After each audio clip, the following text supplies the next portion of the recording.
ये है वॉलोंग आईबी से बादलों के बीच से उगता हुआ सूरज का नजारा।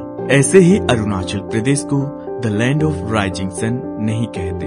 भारत में सबसे पहले हर सुबह सूरज अपनी किरणें इसी राज्य में यानी अरुणाचल प्रदेश में बिखेरता है।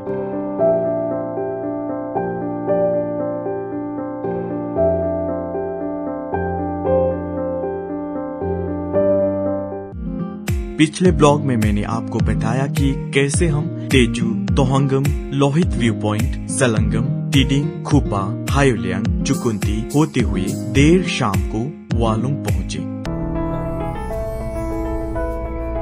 आज आपको दिखाएंगे वालोंग से आगे की journey.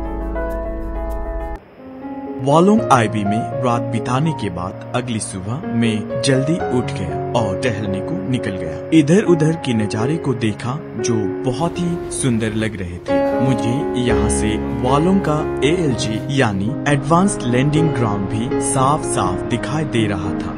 That ground is called Advanced Landing Ground of Wolong, Anjo District, Arunachal Pradesh. And here I'm staying at IB Inspection Bungalow. And our night stay over here was really nice, comfortable and very cozy. It was nice stay over here. Finally we are going back. Andai? आपका नाम? कृष्ण प्रधान। कृष्ण प्रधान जी का बहुत बहुत शुक्रिया और बहुत बहुत धन्यवाद। उन्होंने कल हम लोगों को सर्व किया और एक्चुअली हम लोग नाइट को पहुंचे थे और हमें श्योर भी नहीं था कि हमें रूम मिलेगा कि नहीं मिलेगा, लेकिन लकीली और फॉर्चुनेटली रूम भी मिला। और Pradhan ji once again very very thank you very much ना। फिर आएंगे। So this is the one nice staying over here.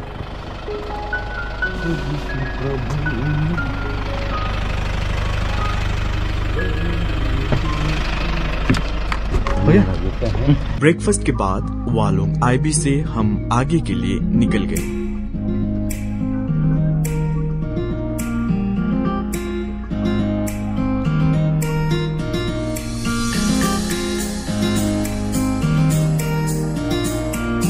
Decide किया कि हम किविथु से पहले काहो जाएंगे। काहो को इंडिया का फर्स्ट विलेज कहा जाता है, वैसे कॉमनली लोग इसे लास्ट विलेज कहते हैं।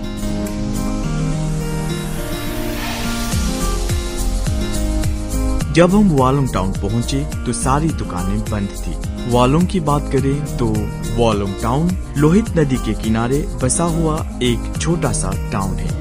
वालोंग को 1962 में हुए भारत चीन युद्ध के लिए भी जाना जाता है। वालोंग में भारतीय सेना की एक कैंटोनमेंट भी है। यहाँ से LAC यानी लाइन ऑफ एक्चुअल कंट्रोल सिर्फ 35 किलोमीटर की दूरी पर है।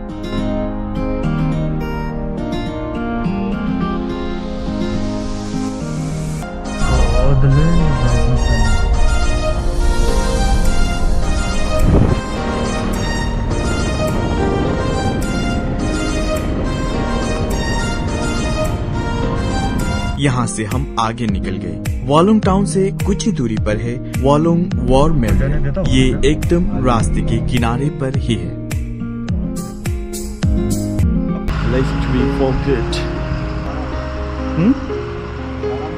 ऊपर से जाने मिलेगा क्या? ऊपर से जाने का जगह है? हाँ? इधर चढ़ जाओ। ये तो लॉक्ड है।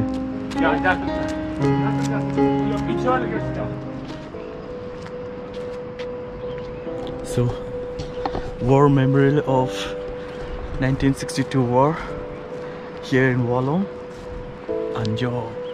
बहुत ही सुंदर लगा। Wolong is really beautiful, and this is my first visit.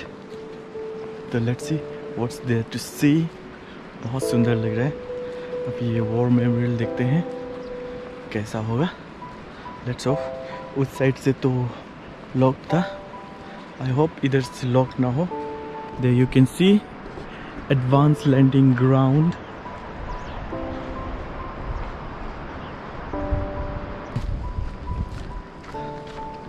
Locked नहीं है, बढ़िया लगा।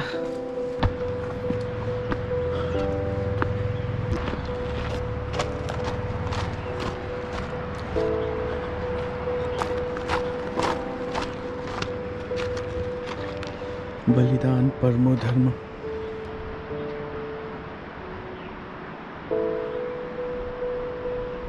वॉलोंग वॉर मेमोरियल 1962 में चीनी हमले से लड़ते हुए भारतीय सेना द्वारा की गई अनमैच्ड ब्रेवरी, करेज और बलिदान का एक उदाहरण है।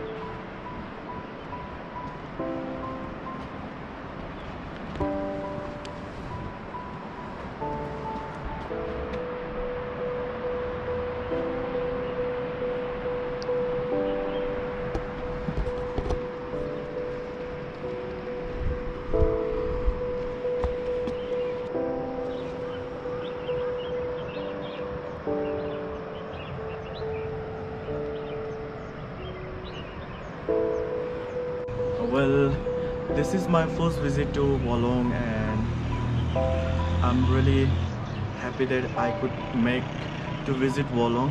And here, right now, I'm here at Wolong War Memorial of 1962, and it feels so good to know that many of Indians sacrificed their life for the nation, and it's also a bit upsetting to see their names over here, engraved their names over here. Salute to the nation, and we are always proud of them because they are always there to protect our nation. बहुत अच्छा लग रहा है। सुबह का time है, सबसे पहले हमारी जो शुरुआत हुई सुबह की इसी से हुई। लेट्स होप हमारा पूरा दिन अच्छा रहे। जय Hind.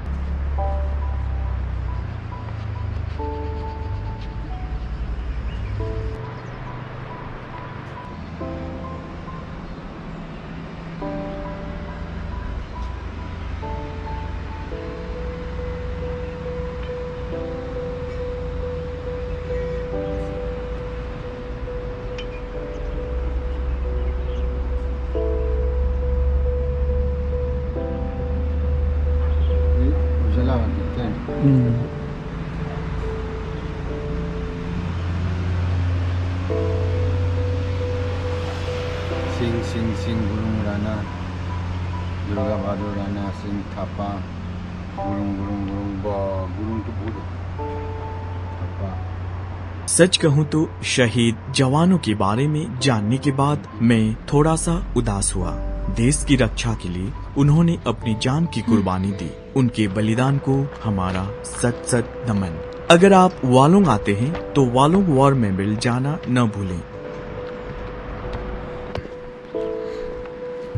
Never expected that Wolong would be this much beautiful, and I would suggest my friends, whoever wants to visit Wolong, they must visit this place.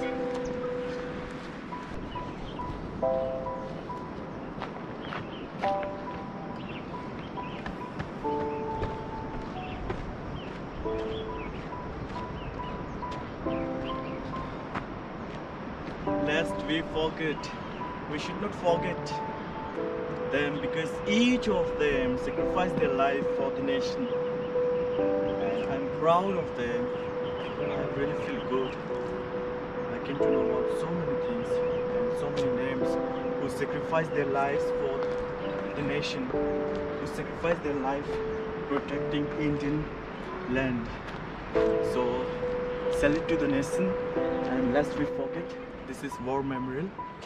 This is War Memorial Wolong. यहाँ कुछ देर और रुकने के बाद हमने आगे का सफर जारी रखा।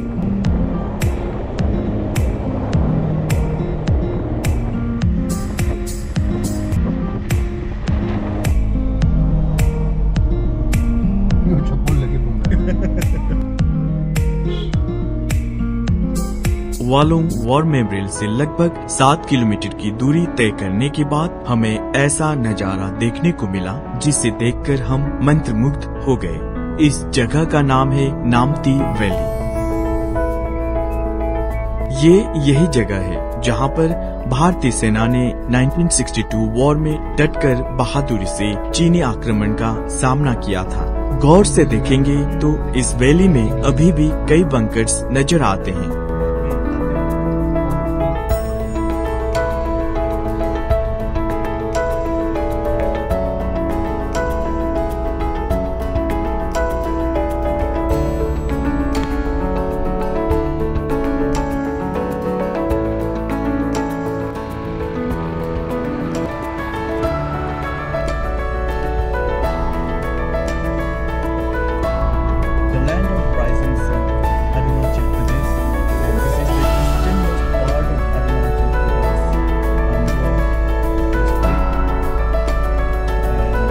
बहादुर भारतीय सैनिकों के बलिदान के सम्मान में नामती में भी एक छोटा सा वॉर मेमोरियल बनाया गया है। इस सुंदर नजारे को पीछे छोड़ते हुए हम आगे बढ़ गए।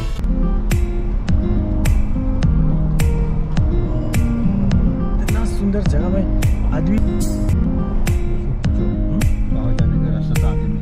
कुछ दूर आगे जाकर हमने एक अजनबी से काहो जाने का रास्ता पूछा। एक्सक्यूज मी, काहो जाने का रास्ता?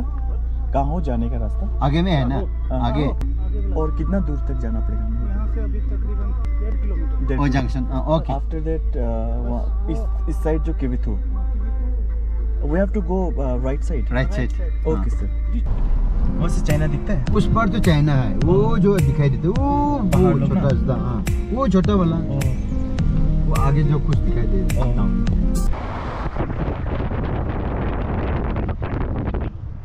हंस हंस के सहेंगे,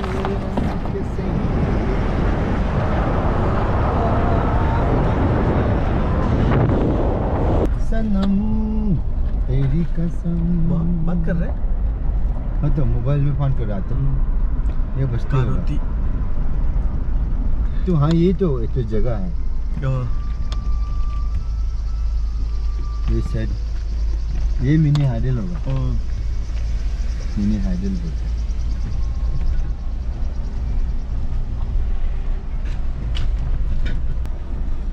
कहीं ना कहीं होटल था तो ऐसे ना बड़ा दुकान।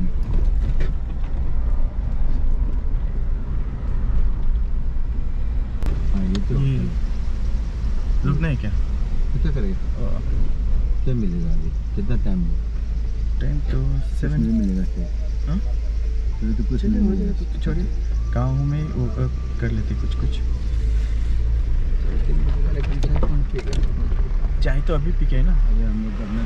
और हम पहुंच गए कारोती। कारोती एक ट्राई जंक्शन है। इस ट्राई जंक्शन की बाईं ओर से जाते हैं किविथु और दाईं ओर से जाते हैं काहो। हमने दाएं दिशा ली क्योंकि हमें जाना था the first village of India, काहो। ये काहो रास्ता है ना? काहो जाने का रास्ता यही है। तो क्या करूं? हो जाएगा, चलिए। हाँ ऊपर ही।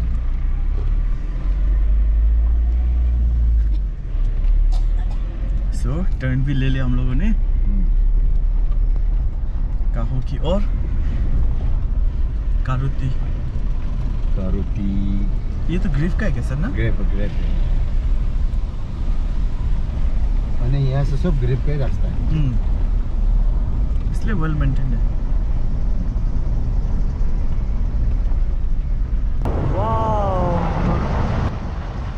कारोती से कुछ ही दूरी जाकर हमें फिर ऐसा नजारा देखने को मिला जिसकी इमेज अभी भी मेरे जहन में है।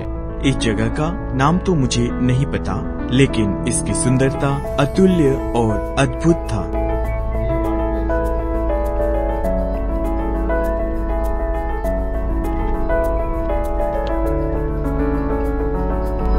सुंदर जगह है।